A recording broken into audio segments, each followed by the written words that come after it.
और जैसे ही परिवर्तन के योग बने एकदम उसके साथ ही 8 मई को बृहस्पति अस्त होने का योग बनाएंगे। 8 से लेकर 2 जून तक 25 दिन तक ये बृहस्पति महाराज आपकी राशि में 12 वर्ष बाद जहाँ भाग्य जगाने के योग बनाने वाले आए थे, उसमें शुरू में ही प्रथम ग्रास से मक्खी का पाती, पहले ग्रास में ही मक्खी गिर गई और पूरी ऐसी स्थिति होगी, मनोदशा ऐसी हो गई है कि अरे कुछ हो ही नहीं रहा है, परिवर्तन का योग कहाँ बन रहा है, कुछ नहीं, सब वैसा का वैसा ही होता चला जा रहा है। कारण है उसका कि बृहस्पति शक्ति दिखाई कर बिल्कुल आकाश से ही गायब हो गए, अस्त हो गए। अस्त होने का मतलब है कि किसी सूर्य के बिल्कुल सन्निकट आ जाए कोई ग्रह, 12 डिग्री के आसपास कोई ग्रह आ जाता है तो वो आकाश मंडल में दिखाई देना बंद हो जाता है। जैसे एक बहुत बड़ी लाइट सामने से आ रही हो, और ऐसा देखें रात को एक बड़ा वाहन पीछे से आ रहा है, उसकी लाइट की तरफ आप देखेंगे तो वो वाहन आपको पीछे से दिखाई नहीं देगा, लेकिन खाली लाइट आपकी आंखें चुंधिया देगी। वो लाइट आपको पीछे से, वो बड़ा ट्रक भी आ रहा होगा तो उसकी आभा मंडल आपको दिखाएगा ही नहीं, वो विशेष तौर पर दिखेगा, केवल लाइट जल रही है। यही प्रभाव हो रहा है कि सूर्य इतने प्रबल हैं कि वो आकाश मंडल में बृहस्पति जब उसके बिल्कुल सन्निकट आ गए और तो सूर्य बृहस्पति का दिखना उन्होंने बंद कर दिया, उसका प्रभाव शून्य कर दिया। तो ऐसे में ग्रह वहीं पर है, दिखाई देना बंद हो गया। लेकिन कई मूर्ख ऐसे हैं ज्योतिष दृष्टिकोण से बोल देते हैं, एक व्यक्ति ने लिखा ग्रह अंधा हो गया। अरे ग्रह अंधा नहीं, तुम्हारी बुद्धि अंधी हो गई भाई। ग्रह तो वहीं का वहीं है, लेकिन आकाश मंडल में सूर्य ने अपने प्रबल प्रकाश से, अपने प्रबल प्रताप से उसका प्रभाव लोप कर दिया और ज्योतिष के दृष्टिकोण से इसको कहा जाता है कि उसका प्रभाव शून्य हो गया है। ग्रह वहीं पर, लेकिन उसकी अब उसका कुछ ना कुछ अंश रहेगा, कुछ ना कुछ प्रभाव रहेगा। लेकिन जितना बढ़िया प्रभाव होना चाहिए, जितना महत्वपूर्ण बड़ा प्रभाव होना चाहिए, बृहस्पति जैसा देवगुरु जैसा प्रभाव कहा जाता है, संपूर्ण रूप से ज्ञान को आच्छादित करने वाला प्रभाव, जो 12 वर्ष बाद आपके लिए महत्वपूर्ण परिवर्तन योग बनाने वाला था, उसकी ताकत में कमी आ गई, उसकी ताकत में कमी आ गई। क्यों? सूर्य और विशेष तौर पे ग्रह समझें कि ये बहुत लंबा समय नहीं है। 8 मई से लेकर 2 जून 25 दिन तक के लिए प्रभाव हुआ है। उसके बाद वारे न्यारे करने के योग बिल्कुल बनाएगा बृहस्पति, बहुत सुंदर योग बनाएगा। लेकिन इन 25 दिनों में आपको एंजाइटी बढ़ा सकता है, अननेसेसरी की परेशानी बढ़ा सकता है, द्वंद्व बढ़ा सकता है, माता पिता के साथ, थोड़ा सा बड़े लोगों के साथ, गुरुजन के साथ, अच्छे कंसेंसस के साथ थोड़ा अंतर द्वंद्व उत्पन्न कर सकता है, मनोमस्तिष्क में नेगेटिविटी ला सकता है। लेकिन उनका आशीर्वाद की आपको खास ज़रूरत है। इन सब बड़े लोगों की आशीर्वाद की ज़रूरत है, उनका आशीर्वाद पैर छूकर उनका आशीर्वाद लेने की ज़रूरत है। उनसे विमुख मत होइए होगा, नहीं तो भाग्य सो जाएगा। विशेष तौर पर इस बात का ध्यान रखना चाहिए आपको। ऐसे में विशेष तौर पर आपकी राशि में बड़ा विचित्र खेल होने वाला है। त्रिग्रह योग बनने वाला है, सूर्य भी वहीं प्रवेश करने वाले हैं और 19 तारीख को शुक्र भी वहाँ प्रवेश करने वाले हैं। शुक्र भी वहाँ पर अस्त अवस्था में। 3 ग्रह, त्रिग्रह योग, तीनों विपरीत स्थिति के, सूर्य राजा, बृहस्पति देवगुरु, शुक्र दैत्य गुरु अपनी राशि में विराजमान होकर ये द्वंद्वात्मक स्थिति उत्पन्न करेंगे। एक विचार इधर, एक विचार इधर, राजा बीच में अपने प्रभाव को उत्पन्न करते दिखाई देंगे। और जब एक राजा के दोनों मंत्री अलग अलग प्रकार के हों तो स्थिति क्या बनेगी आप सब समझ लीजिए। यानी आपकी राशि में बैठकर आप राजा हैं, आपके मनोमस्तिष्क में वो प्रभाव उत्पन्न करने का योग बना रहे हैं सूर्य वहाँ पर, लेकिन दोनों मंत्रीगण विचार अलग अलग दे रहे हैं। उधर राहु के साथ में मंगल पराक्रम के स्वामी 11वें भाव में जाकर बैठ गए हैं। तो ये स्थिति द्वंद्व उत्पन्न कर रही है। पराप्रकृति में भी यही घटना घटने वाली है। अंतर्द्वंद के कारण से आतंकवादी घटनाएं बढ़ सकती हैं। बृहस्पति शुक्र के साथ में युति बनाकर अस्त स्थिति बैठने के कारण से संसार में बवंडर, अकाल, विचित्र स्थितियाँ उत्पन्न करने के योग दे सकते हैं। कहीं बवंडर, कहीं वृष्टि, अतिवृष्टि, कहीं भूकंप तो कहीं बवंडर, इस प्रकार के तूफान वाले योग बनाते दिखाई देंगे। तो ऐसे में ध्यान रखने के, ये जो 25-30 दिन का दिन है, ये ध्यान रखते हुए उपाय करने का प्रयास करें। ऐसे में ये समझना पड़ेगा कि बृहस्पति इन ग्रहों की स्थिति गोचर के दृष्टिकोण से आपकी राशि के साथ, आपकी जन्मपत्री के साथ कोरिलेट करने की आवश्यकता होती है। गोचर में तो ग्रह परिवर्तन हो गया, लेकिन आपकी राशि के अनुसार से पूरे वर्ष में ये महत्वपूर्ण परिवर्तन का समय, वारे न्यारे करने का समय कब होगा, उसके लिए ध्यान रखना पड़ता है कि ग्रह आपकी राशि में, जन्मपत्री में कितने अंश में, षोडश वर्ग में, षोडश वर्ग में कहाँ बैठा हुआ है, वर्गों में कहाँ किस स्थान पर है, कब वो समय आ रहा है। लेकिन ये समझ लीजिए, ये 12 वर्ष बाद बृहस्पति का जो परिवर्तन हुआ है, भाग्य से वारे न्यारे करने के योग बनाने वाला है। ऐसे में कुछ खास उपाय करने की जरूरत है। बृहस्पति को नित्यपति ताकत देने का प्रयास करें, शुक्र को नित्यपति ताकत देने का प्रयास करें, सूर्य को शांत करने का प्रयास करें। सूर्य शांत होंगे जल से, नित्यपति जल दीजिए सूर्य को। बृहस्पति के मंत्र का जप करें, ओम ग्रांग ग्रीं ग्रौं स गुरुवे नमः। पीले वस्त्र अपने पास रखने का प्रयास कीजिए। केसर का नित्यपति सेवन करने का प्रयास करें। बहुत सारे उपाय हैं ज्योतिष के दृष्टिकोण से, और बहुत सारे लोग उपाय करने के चक्कर में बड़ी विचित्र विडंबनाओं में फंस जाते हैं, लाखों रुपए खर्च कर देते हैं, लाखों रुपए के नग पहन लेते हैं। लेकिन हम इस चैनल के माध्यम से आपको बताते हैं सीधे साधे उपाय। बृहस्पति खराब है ना, शुक्र भी खराब है, तो आपके हाथ में ये 5 उंगलियाँ हैं, ये बृहस्पति की है, ये विशेष तौर पर आपके लिए शनि की उंगली है, ये सूर्य की उंगली है, ये विशेष तौर पर बुध की उंगली है, ये बृहस्पति की उंगली को शुक्र के साथ अंगूठे के साथ में लगा दीजिए, टच कर दीजिए, ज्ञान मुद्रा बन जाएगी। इस मुद्रा का अभ्यास करते हुए नित्यप्रति बृहस्पति के मंत्र का जप, ओम नमो नारायणाय मंत्र का जप, भगवान विष्णु के मंत्र का जप, ओम नमः शिवाय का जप, कुछ भी करने का प्रयास। सबसे अच्छा है कि ग्रांग ग्रीं ग्रौंग से गुरुवे नमः, इसका नित्यप्रति एक माला जप अवश्य करें, एक हाथ ज्ञान मुद्रा में रखते हुए इस माला को विशेष तौर पर कर लीजिए। ये ज्ञान मुद्रा वास्तविक तौर पर ये बनी, एक अंगुल ये हाथी जो है पद्मासन में बैठकर, एक जो हाथ है उल्टा हाथ जो है वो आपके घुटने के ऊपर, सीधा हाथ आपके यहाँ पर। भगवान कृष्ण ने गीता का उपदेश इसी मुद्रा में दिया।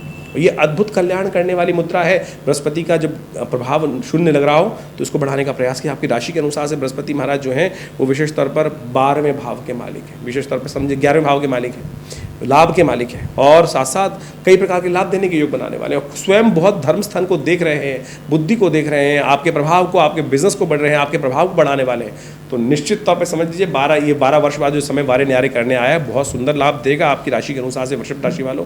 लेकिन ये 25 दिन के लिए कुछ खास उपाय आप करने का प्रयास करें। गौ सेवा करने का प्रयास कीजिए, खासतौर पर ध्यान रखिएगा। गौ सेवा के निमित्त यदि आप शहर में बैठे हैं, गाय नहीं मिल रही हैं, तो आप कोशिश करें गौशालाओं में जो काम कर रहे हैं लोग, वहाँ पर उनको बोल दीजिए अपने नाम से गौशाला में हर रोज़ थोड़ी पीली चने की दाल खिला दीजिए।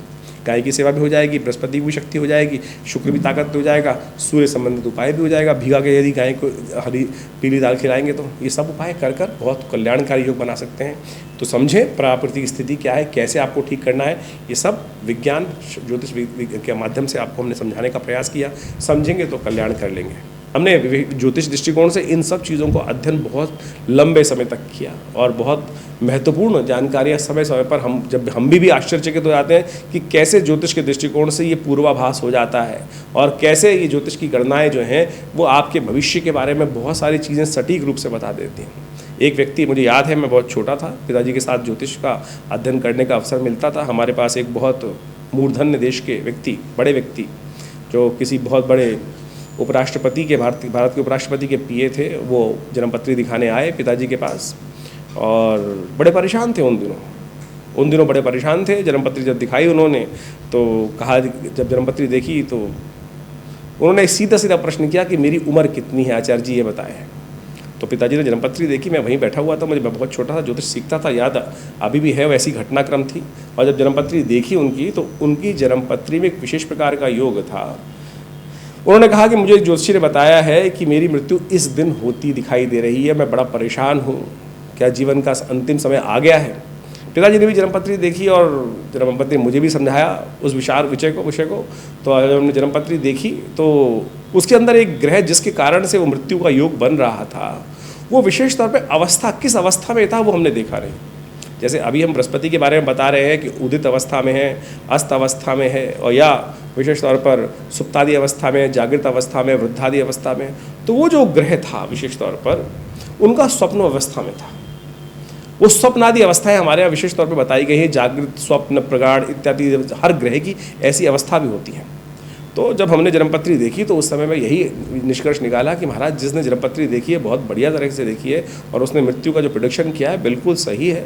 लेकिन हम ज्योतिष के दृष्टिकोण से उन उपराष्ट्रपति के साहब जो पीए साहब थे उनको यह बताया कि चिंता मत करो, तुम्हारी मृत्यु होगी भी और तुम जिंदा भी रहोगे। वो बोला नहीं, साफ साफ बताए क्या मतलब हुआ इसका। उनको बताया गया कि भाई आपका जो ग्रह है विशेष तौर पर जो दिखा रहा है मृत्यु योग बना रहा है वो स्वप्नादि अवस्था के अंदर है, तो मृत्यु का कारक जो बनेगा वो स्वप्न में मृत्यु होने के योग बनेंगे, लेकिन जब स्वप्न से बाहर आएंगे तो जागृत अवस्था में रहेंगे आप। तो सोचें उस व्यक्ति का वो समय निकला और जो इतना मेंटल टॉर्चर में था कि ज्योतिष के दृष्टिकोण से जो उपाय था, ज्योतिष इतनी सूक्ष्म है, आपके मनोमस्तिष्क में विचार में कोई स्वप्न भी आ रहा है तो आप समझ लीजिए वो ज्योतिष की ग्रह गणना के अनुसार से प्रेडिक्शन किया जा सकता है। जी हाँ, तो यदि वो हमारे अध्ययन में आ जाती हैं, अब इतनी ज़्यादा जो अवस्था ज्योतिष इतना गूढ़ विज्ञान है कि उसकी हज़ारों लाखों विज्ञान की पुस्तकें हैं। कहाँ कब कौन सी पुस्तक कौन से योग कहाँ विचारों मस्तिष्क में आ गए हैं और उनको सबको देखकर अध्ययन कर कब ज्योतिषी के मनोमस्तिष्क में वो भाव आ जाता है और किस प्रकार से वो गणनाओं के माध्यम से वो भविष्य की दृष्टा को देखते हुए, भविष्य के योगों को देखते हुए आपके जीवन में भविष्यवाणी करने के योग बनाते हैं और उसको बहुत गहन चिंतन करके। तो ये घटना हमने आपको बताई और वो व्यक्ति जीवित रहा और उसके बाद पिताजी का शिष्य रहा बहुत वर्षों तक। हमें याद है कि वो जीवन आश्रम पे आते रहे। और देखिए ये ज्योतिष जो है विडंबनाओं का नहीं, परेशानी में डालने का नहीं, परेशानी से निदान करने का, परेशानी से निकालने का योग है। तो हम हर सकल पदार्थ हैं जग माही, कर्महीन पुरुष पावत नहीं। यदि आपके जीवन में कुछ अशुभ का योग है भी, यदि आपके जीवन में कुंडलियों में कोई अशुभ योग है भी, तो उनको ठीक करने का रास्ता हम अपना सकते हैं। देखिए, अब इसको सिद्धांतिक तौर पे ये समझना पड़ेगा कि हमारे जीवन में कोई घटनाक्रम का कुछ योग बने हैं तो किस कारण से बने, कर्म के अनुसार से बने। कोई दुष्कर्म करेंगे तो दुष्योग बन जाएगा, अशुभ योग बन जाएगा, शुभ कर्म करेंगे तो शुभ योग बनेंगे। तो इसी प्रकार से जो अशुभ योग बने हैं वो शुभ कर्म करने से ठीक हो जाते हैं। आपके हाथ में कोई रेखा है, मैं अपना स्वयं एग्जाम्पल देता हूँ कि मेरे हेडलाइन में जब मैं छोटा था तो उसके अंदर एक द्वीप चिन्ह था। अब जब पिताजी ने जब ज्योतिष सिखा रहे थे तो कहा कि द्वीप चिन्ह यदि किसी भी लाइन में आ जाए तो अच्छा नहीं होता। अब हमने कहा भाई कैसे ठीक करें इसको, अब ये तो है। तो पिताजी ने कहा नित्यपति ध्यान किया करो, नित्यपति ध्यान किया करो। हमारे पिता आचार्य श्री केशव देव जी महाराज ने ये बताया कि वहाँ पे नित्यपति ध्यान करो, ये लाइन हट जाएगी, ये लाइन हट जाएगी, विचार नित्यपति। और आप सत्य माने वो लाइन, वो द्वीप चिन्ह, आइलैंड का चिन्ह जो हेडलाइन के अंदर था वो हट गया, गायब हो गया, कोई सर्जरी कराने की ज़रूरत नहीं पड़ी। तो ज्योतिष एक प्रत्यक्ष चीज़ है, प्रत्यक्ष विज्ञान है और वैज्ञानिक दृष्टिकोण से इन सब सिद्धांतों को समझा जा सकता है। हमने दिल्ली में विवेकानंद योगाश्रम में इन सब कार्यों को सुंदर तरीके से करके देखा है और समय समय पर हम विभिन्न उत्सवों के माध्यम से हम उन सब कार्यों को करते भी हैं जो हमारे ज्योतिष विज्ञान के दृष्टिकोण से, पंचांग के दृष्टिकोण से हमको समझना पड़ेगा। ज्योतिष एक आध्यात्मिक विषय है और आध्यात्मिक ऋषि मुनियों ने जब इसका सृजन किया तो उसका निदान, कारण जानना और कारण किस प्रकार से, और उस समस्याओं का जो कारण जानने के बाद समस्या आई तो उसका निदान किस प्रकार से होगा, उसके समस्त रास्ते हमारे जन्मपत्री जो ज्योतिष विज्ञान के अंतर्गत बताए गए हैं। एक गणित विज्ञान है और एक निराकरण विज्ञान है जिसके अंदर निदान के समस्त उपाय बताए गए हैं। मंत्र विज्ञान, दान विज्ञान, मंत्र विज्ञान के अनुसार से पुराण इत्यादि में जितने दान की पद्धति बताई गई है, जितने मंत्र जप की पद्धति बताई गई, यज्ञ इत्यादि की पद्धति बताई गई है, वो सारे के सारे निदान की पद्धति के रूप में बनाए गए हैं। और हमारा विषय जो हम इस चैनल के माध्यम से, अपने आश्रम के माध्यम से आप सबके समक्ष रखते हैं, वो पौराणिक मत को रखने का प्रयास करते हैं। आज की तारीख में ज्योतिष विज्ञान के अंतर्गत यदि हम समझें, बहुत सारे टोटकों पर बहुत ज़्यादा ध्यान दिया जा रहा है कि कुछ भी ऐसे ऐसे टोटके बताने का प्रयास करते हैं। लोग ज्योतिष के संबंध में विडंबना उत्पन्न करने का प्रयास करते हैं, ये कर दो, ऐसा कर दो, वैसा कर दो। ऐसा नहीं, ज्योतिष विज्ञान के अनुसार से प्रत्यक्ष कैसे कैसे ठीक रूप से, यदि आप यजुर्वेद संहिता को उठा के देखें, यजुर्वेद को भी उठा के देख लीजिए, तो उसमें उसके अंदर सहस्त्रों उपाय यज्ञ के द्वारा चीज़ों को ठीक करने की, मनोकामनाओं को पूर्ति करने के लिए सहस्त्रों लाखों मंत्र बताए गए हैं, लाखों पद्धतियां बताई गई हैं उन सब को। और ज्योतिष में विज्ञान के अंदर जो पंचांग आप देखते हैं, पंचांग के बारे में हमने कुछ देर पहले भी बात की थी, उसके अंदर विभिन्न समय पर विभिन्न उत्सव आते हैं। वो विभिन्न उत्सव जो है वो विशेष तौर पे आप समझें, वो एक मुहूर्त है कि जिस समय में यदि आप उस कार्य को कर लोगे तो आपके द्वारा किया गया पुण्य कई गुना अधिक हो जाएगा। और जब पुण्य अधिक हो जाएंगे तो समस्या का निदान का मार्ग मिल जाएगा। तो जैसे सोमवती अमावस्या आ रही है, प्रदोष के योग आ रहे हैं, होली, दीपावली, ये सब जो अक्षय तृतीया इत्यादि, ये सब जो मुहूर्त आते हैं ये विशेष तौर पर बड़ा महत्व रखते हैं।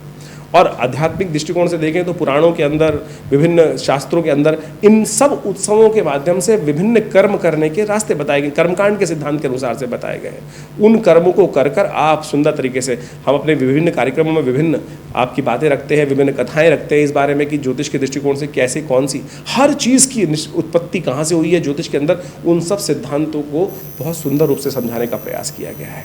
तो आप समझें ज्योतिष किस प्रकार का विज्ञान है। और हमने विवेकानंद योगाश्रम के माध्यम से इन सब कार्यों को सुंदर तरीके से आश्रम पर करने का जो व्यवस्था बनाई, हमारे पिताश्री आचार्य केशव देव जी महाराज ने पिछले करीब 50 सालों से ये सुंदर आश्रम कार्य कर रहा है। दिल्ली में विवेकानंद योगाश्रम लक्ष्मी नगर जमुना पार्क में स्थित है। यहाँ नित्यपति 8 घंटे यज्ञ होता है। माँ भगवती का, दुर्गा का बहुत सुंदर चमत्कारी श्री विग्रह जो मुल्तान से यहाँ पधारा, वो आज भी यहाँ विराजमान है। उनके सानिध्य में आज भी विवेकानंद योगाश्रम में नित्यपति 8 घंटे यज्ञ करने की व्यवस्था चल रही है। गौशाला की सुंदर सेवा, गाय की सुंदर सेवा करने की व्यवस्था है। अस्पताल है जो विवेक योग, प्राकृतिक चिकित्सा एवं आयुर्वेद के दृष्टिकोण से हज़ारों लोगों की सेवा कर रहा है। भारत सरकार के पैनल पर है, दिल्ली गवर्नमेंट के पैनल पर है और बहुत सारे सहस्त्रों लोग यहाँ आकर अपना उपचार कराते हैं योग प्राकृतिक चिकित्सा के संबंध में। मुद्राओं के संबंध में तो अद्भुत कार्य हमने करके दिखाया, विभिन्न प्रकार की मुद्राओं का। आज हमने आपको विशेष तौर पर एक मुद्रा बताई कि बृहस्पति ठीक नहीं चल रहा है तो उसके दोषों को ठीक करने के लिए ज्ञान मुद्रा, वैसे तो ये मन को शांत करने वाली है। भगवान बुद्ध इसी पोज में, ज्ञान मुद्रा में, बहुत सारे अपने सहस्त्र फोटो के अंदर, मूर्तियों के अंदर आपको दिखाई दे जाएंगे। भगवान कृष्ण ने भी गीता का उपदेश इसी मुद्रा में दिया। कहा जाता है प्रपन्न पारि जाता है तो उत्तर वेत्रे पाणय ज्ञान मुद्राए कृष्णाय गीतामृतद्वे नमः।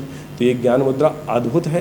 तो आपका जो बृहस्पति अशुभ फल दे रहा है इन दिनों, आप उसके लिए ये ज्ञान मुद्रा करें, बृहस्पति के मंत्र का जप करें, ओम ग्रांग ग्रीं ग्रौं से गुरुवे नमः, देखिएगा लाभ प्राप्त होगा। और साथ साथ इन ग्रहों का प्रभाव आपकी राशि के अनुसार से जो हो रहा है वो तो हमने आपको बताया ही।